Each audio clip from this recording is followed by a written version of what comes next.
गावी येऊन जर आंब्याचं रायतं खाल्लं नाही तर गावी येऊन काहीसुद्धा उपयोग नाही. हे आहे आंब्याचं रायतं. ते मी हिमा. तुम्हा सगळ्यांचं खूप खूप स्वागत. आज मी आंब्याचं रायतं बनवणार आहे.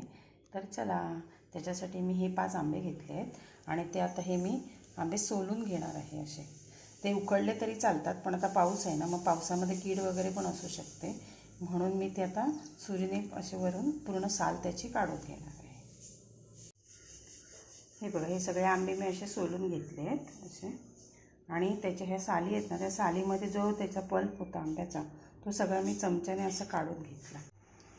मी रायत्यासाठी हे वाटण करून घेणार आहे. 5-6 लसूण पाकळ्या, अर्धा कांदा, थोडंसं ओलं खोबरं, हळद आणि ह्या 5-6 बेडक्या मिरच्या घेतल्या आहेत. ह्याचं मी आता वाटण करून घेते.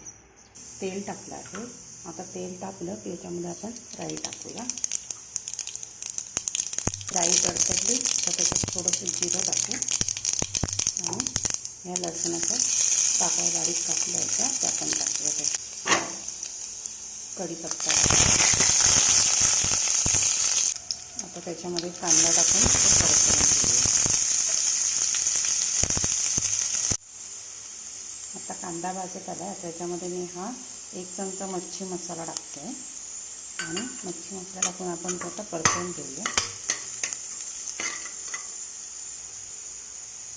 आता त्याच्यामध्ये आपण हे जे आंबे सोलून घेतले होते ना, ते आंबे त्याच्यात टाकूया आणि परतून घेऊया.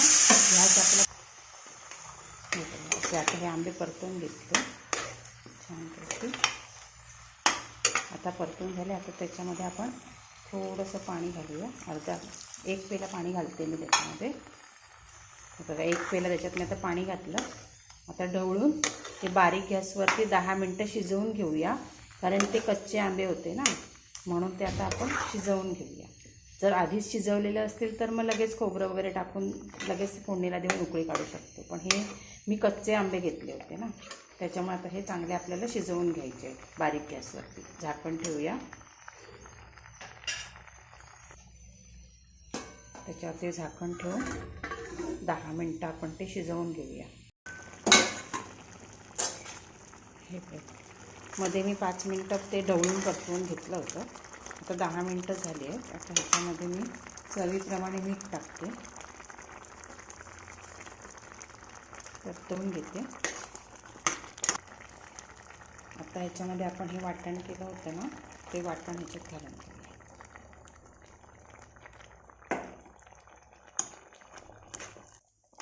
आता आपण ते खोबरं आणि ते त्याच्यात शिजायला ठेवूया.